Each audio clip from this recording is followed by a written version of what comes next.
I met Charlotte in high school, back when life was simpler. She was the kind of girl who lit up a room just by walking into it.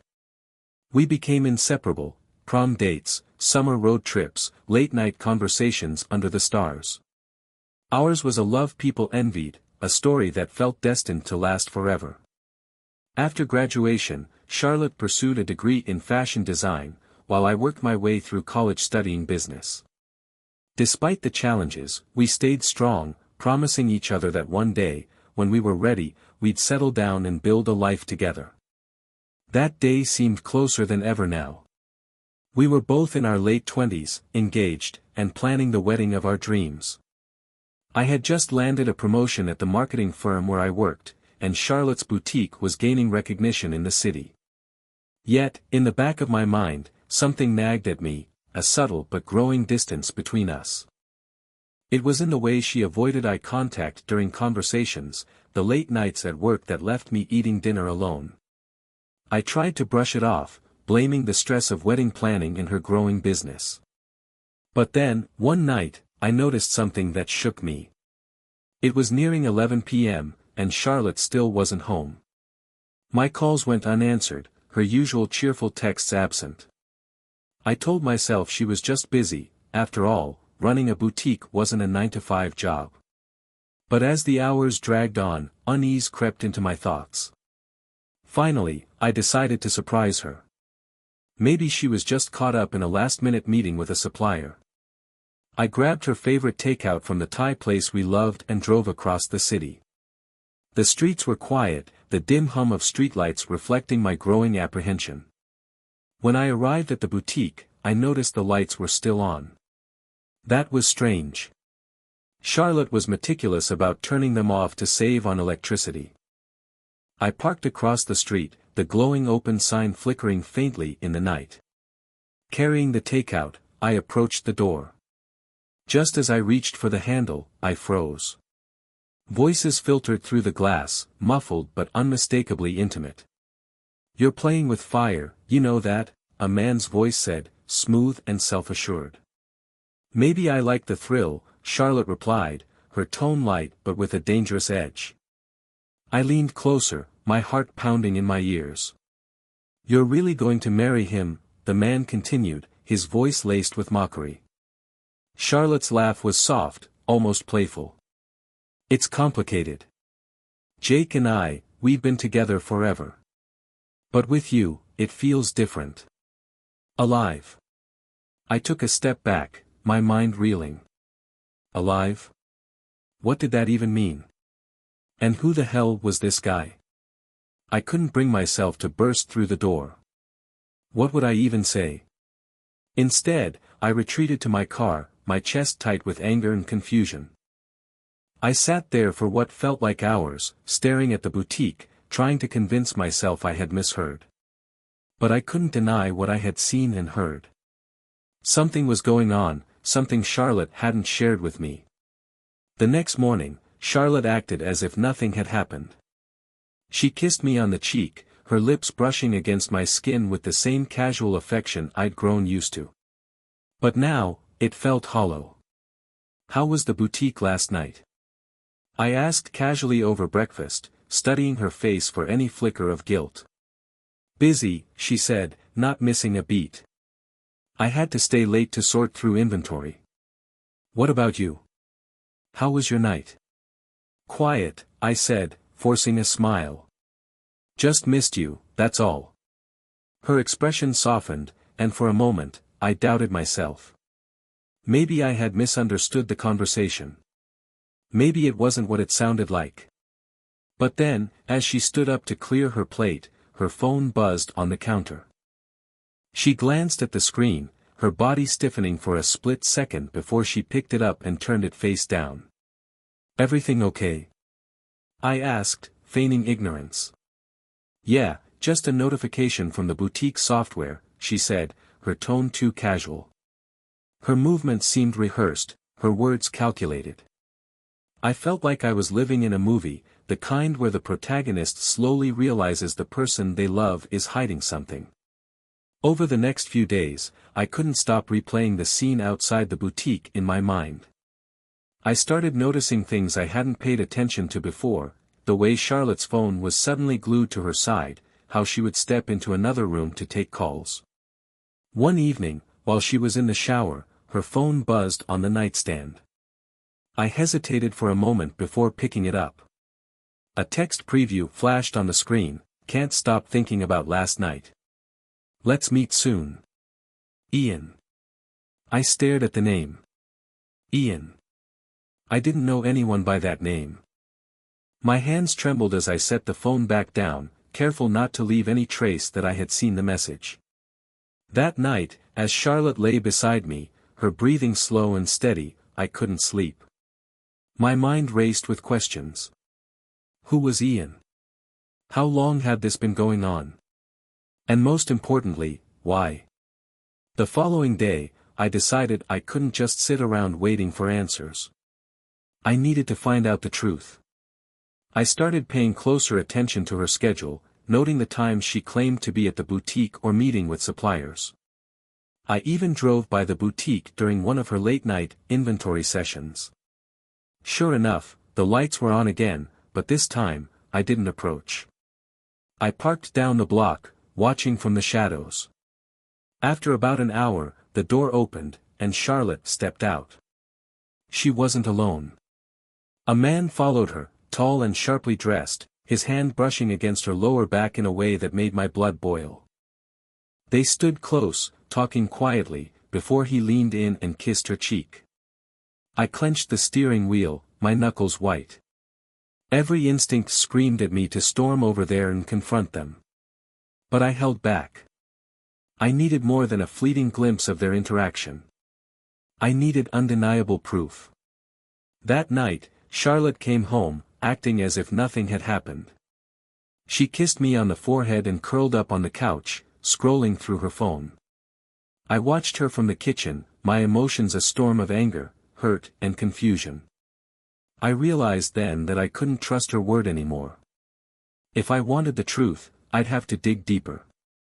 And so, I made a plan. Ethan, my best friend since college, was the only person I trusted enough to confide in. When I told him everything, he shook his head, a mix of disbelief and anger in his eyes. "She's cheating on you, man," he said bluntly. "You've got to confront her." "I can't," I said, my voice hollow. "Not yet. I don't have any real proof. If I accuse her without it, she'll just deny everything." Ethan sighed. "All right. Then we'll get proof. Whatever it takes." Together, we started piecing together a plan to uncover the truth. It was risky, and it felt wrong to spy on someone I had loved for so long. But the alternative, living with doubt, was unbearable. I told myself it wasn't just about catching her in the act. It was about knowing, once and for all, if the life we had built was a lie. Days passed, and the tension in the house grew unbearable. Charlotte seemed oblivious, laughing at sitcoms, humming to herself in the mornings, and curling up beside me at night like nothing had changed.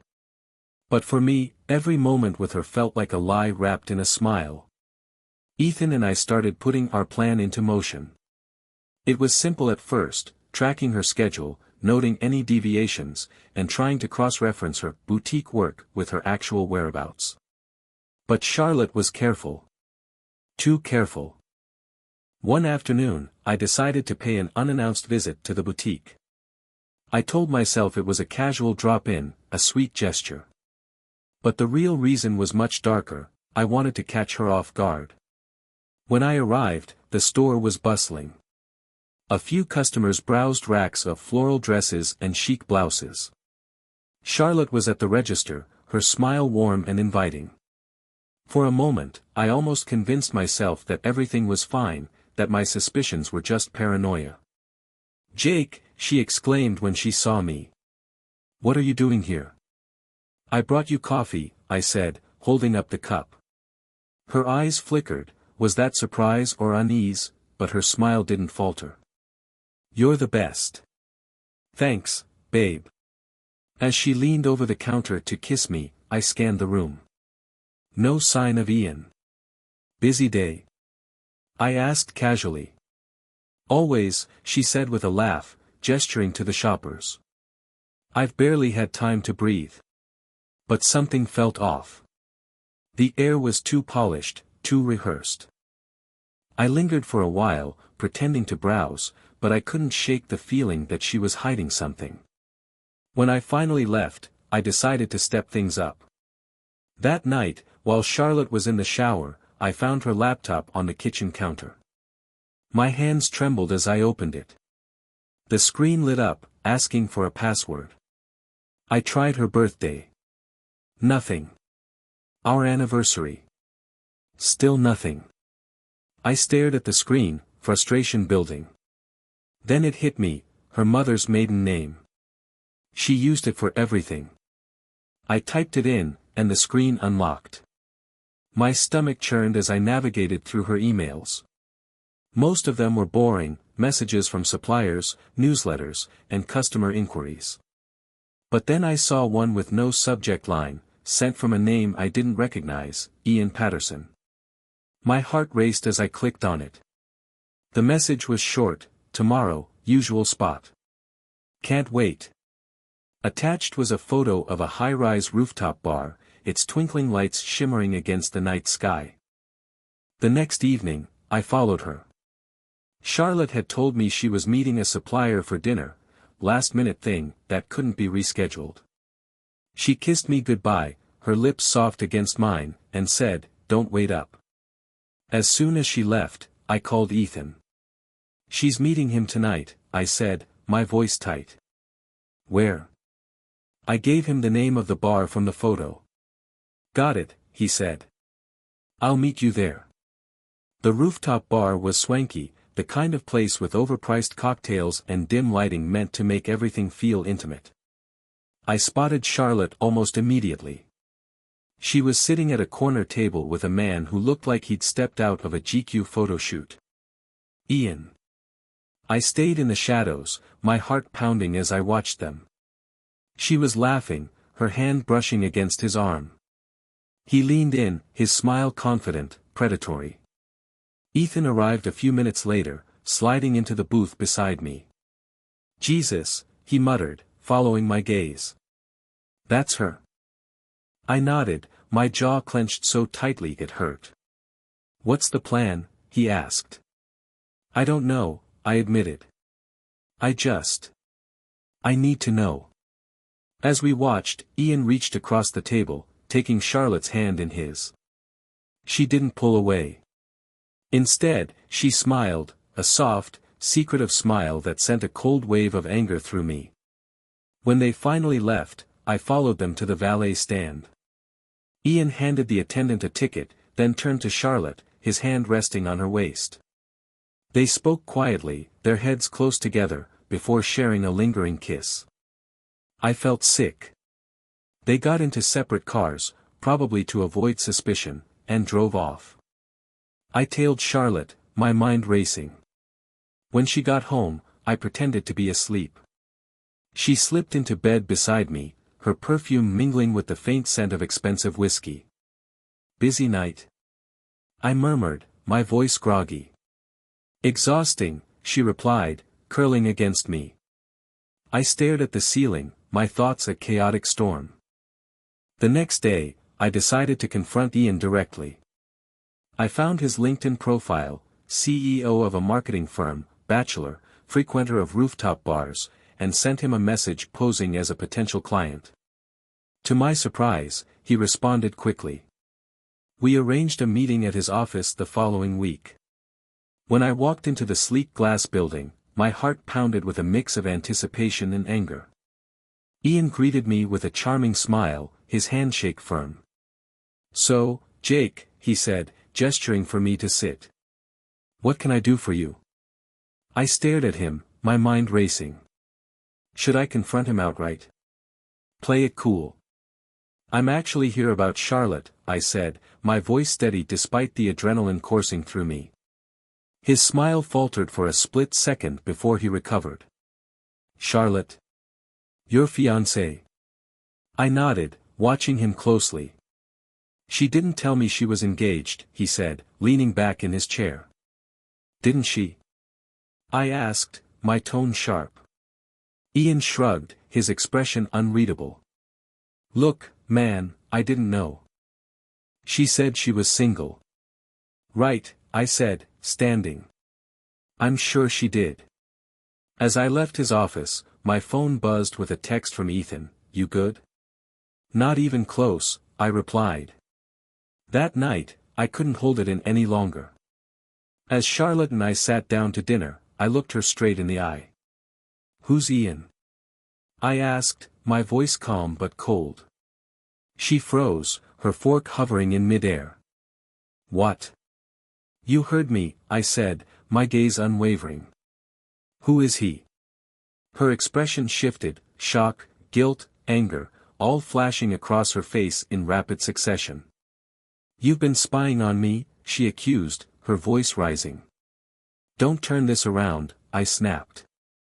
I know what's been going on. I've seen you with him. Charlotte stood abruptly, her chair scraping against the floor. You don't understand, Jake. Then explain it to me, I said, my voice breaking. Because from where I'm standing, it looks like you've been lying to me for months. She opened her mouth, but no words came out. Instead, she grabbed her coat and stormed out, slamming the door behind her. I stood there, the sound of her departure echoing in the silence, feeling like my world had just crumbled beneath me. One evening, Charlotte told me she had a late meeting with a supplier. I pretended to believe her, but as soon as she left, Ethan and I followed her car. She drove across town to a dimly lit restaurant, where she met Ian. They sat at a corner booth, their heads close together, their laughter filling the air. My chest tightened as I watched them. Ethan placed a hand on my shoulder. You've seen enough, Jake. Let's go. But I couldn't leave. I needed to hear what they were saying. I moved closer, positioning myself behind a nearby column. I can't keep lying to him, Charlotte said, her voice tinged with frustration. But breaking it off, it's so complicated. Complicated? Ian scoffed. You're marrying the guy in a month. If you're not serious about leaving him, then what are we doing here? Her silence was answer enough. I stumbled back, barely able to breathe. Ethan caught me before I could fall. The days that followed were a blur of anguish and determination. Charlotte didn't come home that night, and I didn't call her. I was too consumed by the searing ache of betrayal, the gnawing questions I couldn't silence. Instead, I buried myself in uncovering the truth. If I was going to face this head-on, I needed to know everything. Jake, you sure about this? Ethan asked, sipping his coffee as we sat in the corner booth of a quiet diner. His doubt was justified. The plan we'd come up with was risky, borderline obsessive. I'm sure, I said, my voice firm. I need closure. I can't keep living in limbo. Ethan nodded, leaning in. Okay. So, you're going to bug her phone, right? Find out where she's really going. I nodded. It's the only way. She's too good at covering her tracks. Every time I try to follow her, she slips away. Ethan hesitated, then sighed. All right. Let's do it. We left the diner and headed to a tech shop Ethan knew, the kind of place that didn't ask too many questions. The clerk handed me a small device, no bigger than a thumb drive. Attach this to her phone charger, he explained. It'll log her location and calls. Simple. I felt a pang of guilt as I paid for it. But then I thought of Charlotte with Ian, the way she'd laughed and touched his arm. The guilt was quickly replaced by resolve. The next morning, while Charlotte was in the shower, I slipped the device onto her charger. My hands shook, but I forced myself to stay calm. When she came out, wrapped in a towel, she smiled at me. Morning, she said, leaning in for a kiss. I kissed her back, trying to ignore the lump in my throat. The device worked better than I'd hoped. Within hours, I had a detailed log of her movements. Most of her locations matched the boutique or our home, but one stood out, a luxury hotel downtown. She'd been there 3 times in the past week, each visit lasting 2 or 3 hours. My blood boiled as I stared at the screen. Ethan insisted on coming with me when I went to the hotel. "This guy's dangerous," he warned. "If he's sleeping with an engaged woman, who knows what else he's capable of?" I didn't argue. We waited in the lobby, keeping an eye on the elevators. An hour passed, then 2. Just as I was beginning to lose hope, Ian walked in. He was dressed casually, his confidence radiating as he strode to the reception desk. "Wait here," I told Ethan, then followed Ian to the bar. "Fancy seeing you here," I said, sliding onto the stool beside him. Ian froze, his drink halfway to his lips. "Jake," he said, recovering quickly. "What a surprise." "No games," I said, my voice low. "I know about the hotel. I know about Charlotte." He raised an eyebrow. "I have no idea what you're talking about." I leaned in, my fists clenched. "You're lying. I've seen the emails. I've seen you with her." Ian sighed, setting his drink down. "Look, I'm not the bad guy here. Charlotte came to me. She said things between you two were strained." "She lied," I snapped. "We were fine until you showed up." Ian's calm demeanor cracked. "Fine. She told me you were controlling, that you didn't respect her work." "That's bullshit, and you know it," I growled. "Stay away from her, Ian. This is your only warning." When I got home, Charlotte was waiting for me. She looked tired, her makeup smudged, her hair loose around her shoulders. "We need to talk," she said. I crossed my arms, leaning against the doorframe. "Go ahead." She hesitated, then said, "I know you've been spying on me." The accusation caught me off guard. "You've been lying to me for months," I shot back. Her eyes filled with tears. "It's not what you think, Jake." "Then explain it to me," I said, my voice rising.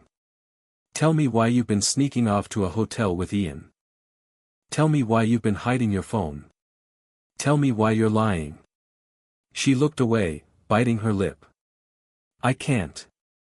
The room spun as her words sank in. "You can't, or you won't." Charlotte didn't answer. Instead, she grabbed her coat and walked out, slamming the door behind her. The next day, I decided to go to the hotel myself. Ethan came along, his presence a comfort I desperately needed.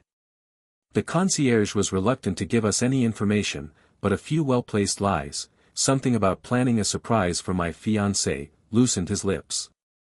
"Ms. Harper checked into the penthouse suite," he said, scrolling through his computer. "She's been a frequent guest." "Is she here now?" I asked, my heart pounding. The concierge nodded. Ethan and I took the elevator to the top floor. The hallway was silent, the carpet muffling our footsteps as we approached the suite. I hesitated, my hand hovering over the door. "You ready?" Ethan asked. "No," I admitted. But I knocked anyway. Charlotte opened the door, her eyes widening in shock when she saw me. "Jake," she said, her voice trembling. "What are you doing here?" "I could ask you the same thing," I said, pushing past her into the room. It was lavish, with floor-to-ceiling windows and expensive furniture. But what caught my attention was the man sitting on the couch. It wasn't Ian.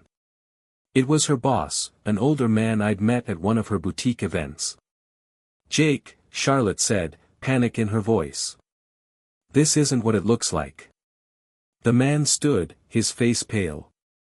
"I should go," he muttered, grabbing his jacket. "No one's going anywhere," I said, my voice shaking with rage. Charlotte's eyes filled with tears. "I can explain."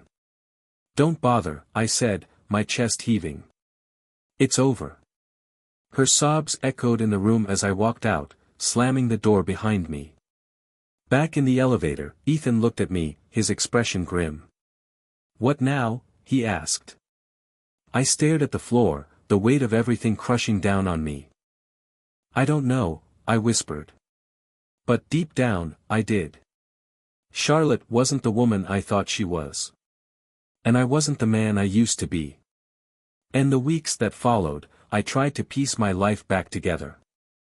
The wedding was called off, and I moved out of the apartment we had shared. Charlotte tried reaching out to me, leaving voicemails and sending messages, but I couldn't bring myself to respond. One night, as I was sorting through old photos, my phone buzzed. It was Ethan. "Jake, you need to come down to the station," he said. His voice was tense. "What's going on?" I asked, my stomach tightening. "It's about Charlotte." When I arrived, Ethan pulled me aside. Ian wasn't just her lover, he said quietly. He was conning her. He stole thousands from her business accounts and disappeared. I felt a strange mix of emotions, anger, sadness, and a hollow sense of vindication. For all her betrayal, Charlotte had been betrayed too. In the end, we were both victims of our choices, our lies, and our inability to confront the cracks in our relationship. Looking back, I realized something: love isn't about clinging to a history or an idealized version of someone. It's about facing the truth, no matter how painful, and knowing when to let go. Only then can you find the strength to start again.